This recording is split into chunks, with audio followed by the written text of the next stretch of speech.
Hey, what's up everybody? This is Muth24, and today I'll be taking a look at the Captain Marvel Volume 1 graphic novel. This is the, I believe, first 6 issues? Yes, first 6 issues of the 2014 Captain Marvel storyline.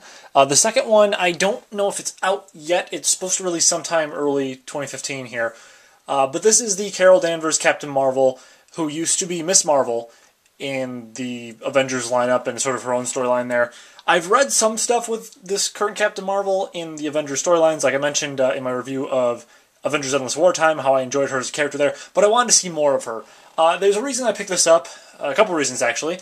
First one being that, obviously, like with Doctor Strange and Ant-Man, I wanted to get some graphic novels of characters that I don't know as much about in the Marvel Universe to sort of prepare myself for upcoming films in the Marvel Cinematic Universe, but also because I thought, from what I had read of Carol Danvers before, that she's a really interesting character and that I want to see more of her by herself. Now, the one thing I will say that I always really liked in the Avengers comics that is not present here so much is the banter that she has with Steve Rogers. There's sort of this joking rivalry that they have in the Avengers stuff where she technically outranks him in terms of her actual military ranking, but that, you know, she has a great respect for Steve Rogers because he's been such an important part for the founding of the Avengers and sort of their role in the whole superhero scene throughout the history of Marvel and all that. So it's kind of fun to see them, poke fun at each other and go back and forth. There's also a very mutual respect for one another there.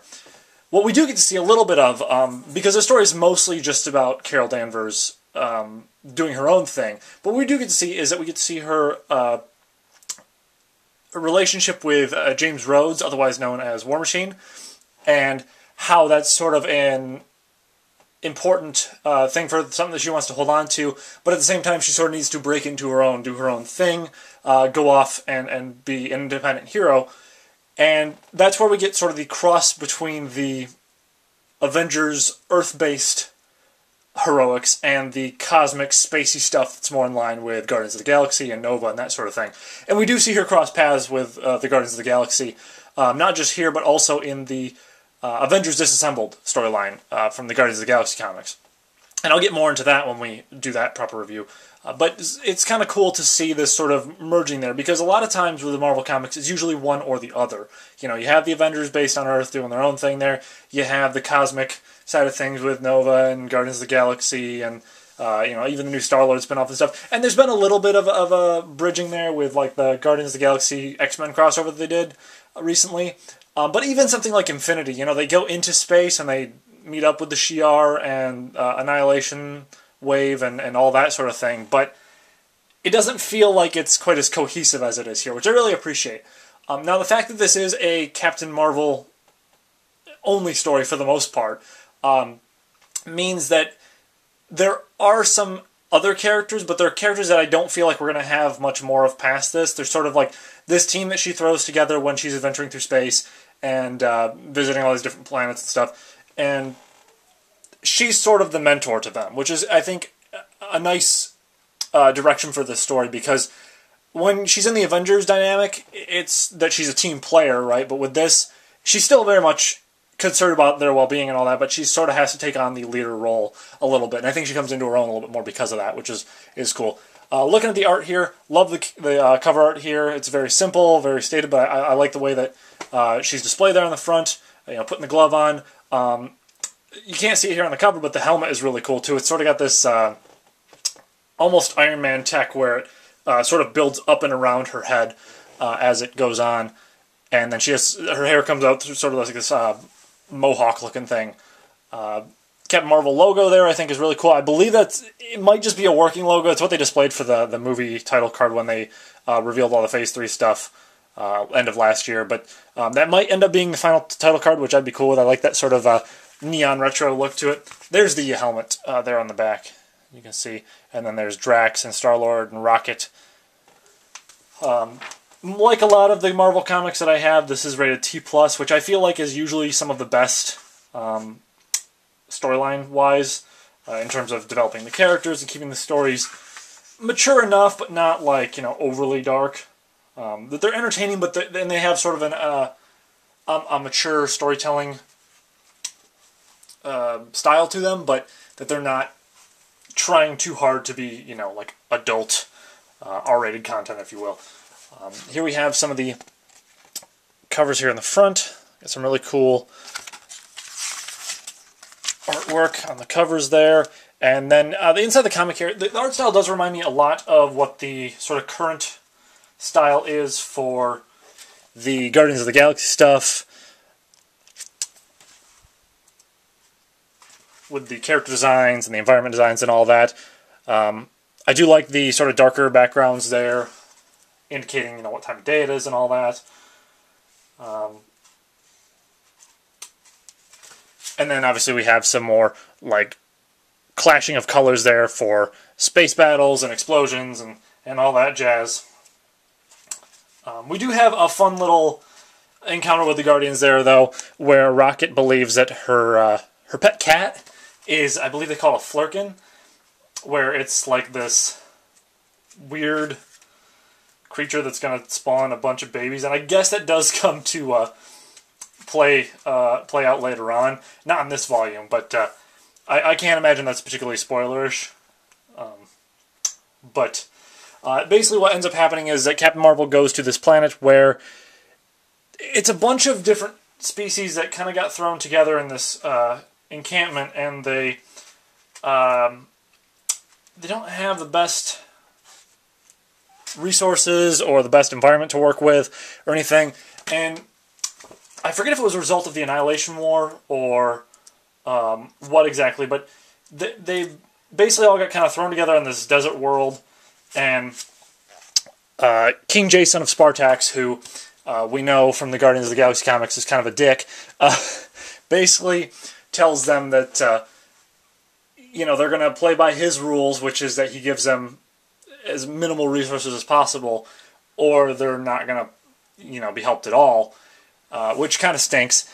And Captain Marvel kind of feels bad for them and decides she's going to try and help them out, and she sort of forms this little team with some of the more ragtag rebellious heroes from the different species on the planet who are sort of more go-getters, want to take the fight to Jason's forces. And it's kind of a fun little rebellious storyline. There's not a whole lot of complicated politics to it. When you figure out like Jason's the reason that they're in such a bad situation, he's gonna be a jerk about it, and anything that you've read in the Guardians of the Galaxy comics isn't going to be a huge surprise here in terms of how he behaves and all that. But I do think it's very interesting to see perhaps someone a little bit more noble about it. Carol Danvers being the more classic hero qualities to her, much like Steve Rogers taking on that sort of situation, instead of Peter Quill, who has obviously a history with King Jason and doesn't really like his dad very much. As much as I do love Star-Lord, he's a little bit less of a by-the-book sort of guy. And that's what's fun about him. But Carol Danvers has sort of these moral dilemmas a couple times in the storyline. And so it's interesting to see her sort of wrestle with those and try and figure out, okay, what's the best solution in the long run, and how can I deal with the situation with the least, I guess, least violent approach possible on their end, because they know that eventually they get to a point where they realize Jason's not going to negotiate. He's just going to do what he wants to. So there's a certain point where things are going the bend is going to break, if you will. But I do think that Carol Danvers has some very noble ideals at play here, and some very heroic qualities that harken back to sort of the golden age of superheroes there, which is cool. She's also like the closest thing that I think that the Marvel Universe has to a Superman, or in this case a Superwoman, in that she's a very powerful superhero, but she doesn't flaunt it necessarily. She only really uses her powers when she needs to. Obviously she can fly around in space and all that, but in terms of wrecking spacecraft and making short work of these aliens, she doesn't do it nearly as much as you might expect. So I appreciated that they didn't overuse her powers and make her this unstoppable force. Like, underneath it all, she's still a human, and I like that. So I definitely recommend this storyline as something different. I think it's a sort of a fresh meeting point between the cosmic Marvel and the Earth-based superhero Marvel stuff. I think that she's an interesting character, and I'd like to see more of where this goes. I definitely will pick up the second volume, and like I said, I do miss the dynamic that they have in the Avengers setup, but I also appreciate the fact that they can sort of let her grow into her own character here. So that's pretty much it for this review of Captain Marvel. If you enjoy Marvel stuff in general, you could go check out Let's Play Arcade. They did a video a while back on the X-Men arcade game. They also have a bunch of different games that they play on their channel. The thing that's different about it than most Let's Play channels is that it's all in an arcade cabinet. So you have, you know, some classic games that you might be familiar with, some crazy games that you might have never heard of, and it's a big multi-cade setup, and it's kind of cool just to see something different from the typical console setups there. So if you want to go check them out, I will put a link to their X-Men arcade video here, and a link to their channel here, as well as in the description box below. So that's pretty much it for this video, and with that, I will see you guys next time.